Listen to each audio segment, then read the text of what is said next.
Former Iowa head coach Lisa Bluder had a front row seat for Clark's record-breaking career. Lisa knew Caitlin would be special the first time she watched her play. Do you remember the first time you saw Caitlin play, and what were your thoughts?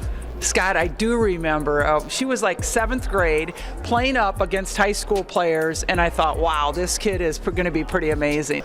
Weeks went by, and suddenly our AAU coach called me and said, hey, I think Caitlin's having second thoughts about going to Notre Dame. Would you still have a place for her? Yeah? That's a funny question. That's a funny question. Yeah. So let me think about it for a minute. Fantastic. My husband and I were out having dinner. I can remember exactly, where we were, what table we were sitting at, and the phone rang. It was Caitlin. I said, I gotta go outside and take this, Dave. And so I went out into the outside the restaurant, and she said, Coach, do you still have a spot? Would you still like me to come to Iowa? And I said, absolutely. Lisa Bluder just revealed the real reason Caitlin Clark was impossible to coach at Iowa. And it wasn't attitude, it wasn't ego, it wasn't drama. Coaching Caitlin wasn't easy, even when it looked perfect on the outside. In an ESPN-level spotlight, a dream season can become a daily test, and Bluder lived inside that test for years. Because Caitlin wasn't impossible to coach because she was a problem. She was impossible to coach because she was a once-in-a-generation solution, and everyone had an opinion about how to use her. You have, no secret, the National Player of the Year on your team, right? Caitlin Clark is the person to see, the person to beat. Everybody's trying to figure out how to slow her down. We see the numbers, but what, in your opinion, you see every day, what makes her so great? First of all, you have to have an amazing work ethic to be great at anything, right? I mean, you got to put in the time, you got to believe in yourself, and she has all those qualities. People don't understand how smart she is. I mean, she is extremely smart. She can remember anything, and that helps with her scouting. It helps with angles and passing and that sort of thing. What people don't understand is that when she's in an interview, she's almost very different than when she's on the floor. Picture warm-ups before tip-off.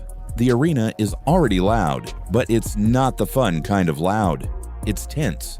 Phones are up, cameras are pointed, people are waiting for something before the ball is even live. One missed jumper becomes a clip. One quiet moment becomes a take. And Bluder is standing there knowing tonight won't just be a game. Tonight will be judged like a trial. That's what she meant when she talked about the weight Caitlin carried. Not points, the weight of being treated like a symbol instead of a player. Bluder said she knew Caitlin would be special the first time she saw her. Caitlin was in 7th grade, playing up against high school players, and Bluder thought, wow, this kid is going to be pretty amazing. Do you remember the first time you saw Caitlin play, and what were your thoughts? Scott, I do remember. She was like 7th grade playing up against high school players, and I thought, wow, this kid is going to be pretty amazing. You could tell she had moxie at a young age and was out there very confident. You could tell that she was going to be special.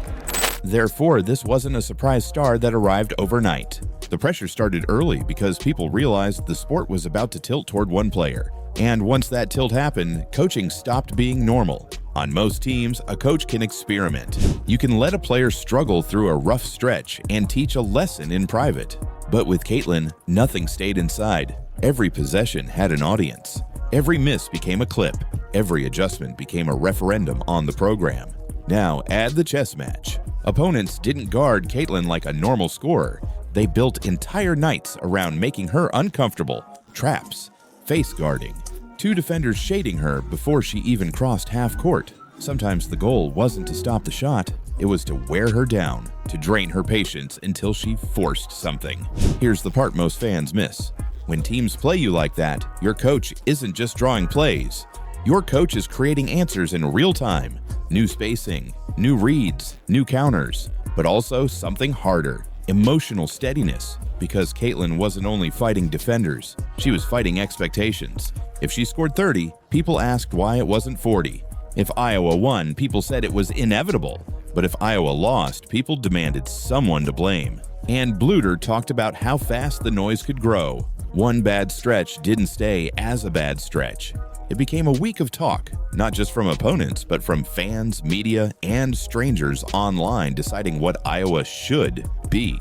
That's why even something as simple as Caitlin's birthday shout-out hits different, because it reminds you she wasn't just a stat line. She was a person living inside a storm, trying to play free while the world tried to pin her down. That is the real reason Bluder described it as difficult. Caitlin was not the kind of player you fit into a plan. She was the plan. So Bluder had to walk a tightrope every night. Structure versus freedom. Too much structure turns a creator into a robot. Too much freedom can pull a team out of rhythm. With Caitlin, the system had to breathe. Reads had to be simple enough to play fast, but flexible enough to let her improvise when the defense broke its own rules. Because her greatest weapon wasn't only range, it was timing. She could see the next action before it happened. She could punish the first wrong step, but that gift creates a coaching risk. If you give a star that much latitude and the results dip, the blame doesn't land on the player's genius. It lands on the coach letting it happen. So Bluder had to protect Caitlin's freedom while also protecting the team from chaos. And that brings us to the quiet challenge, the locker room. When one player becomes the headline, everyone else can start to feel like supporting cast. Iowa didn't have extras, they had real contributors. Monica Sinano gave them an interior foundation. Kate Martin did the glue work that holds possessions together. Gabby Marshall stretched the floor and took tough assignments. Hannah Stolka added pressure in transition. Keeping those pieces invested while the spotlight stays glued to one person takes constant management. The best programs don't pretend the star isn't the star, but they make every role feel essential because teams don't run on attention, they run on clarity. And the moment got heavier as the stakes climbed. The hardest nights weren't always the ones where Caitlin scored big. The hardest nights were the endings. The title game loss to LSU hit like a sudden stop, but the loss to South Carolina carried a sharper finality. Last run, last chance. Last time wearing that uniform on that stage. A coach has to help a player process heartbreak in private, while the public demands a reaction in real time. You have to let her hurt, but you can't let it swallow the group. And after years inside that level of intensity, Bluder stepping away after the Caitlin era makes sense. Not dramatic, human. When you pour yourself into an era that loud, it's normal to ask what you're chasing next. But here's what makes this story bigger than Iowa. It didn't end when Caitlin left. It changed uniforms. Now Caitlin is in Indiana sharing a locker room with Aaliyah Boston, two former college centerpieces learning how to share space, share leadership, and build something new. And you can see the carryover. The way Caitlin connects with teammates now says a lot about what she learned long before the pros. So when Lisa Bluder says coaching Caitlin was impossible, don't hear it as a complaint. Hear it as respect. A coach admitting the truth, that the sport moved under their feet in real time, and their job was to keep the player, the team, and the pressure from tearing it apart. That's what made it so hard. That's what made it historic. If you're still watching, drop Bluder Blueprint in the comments.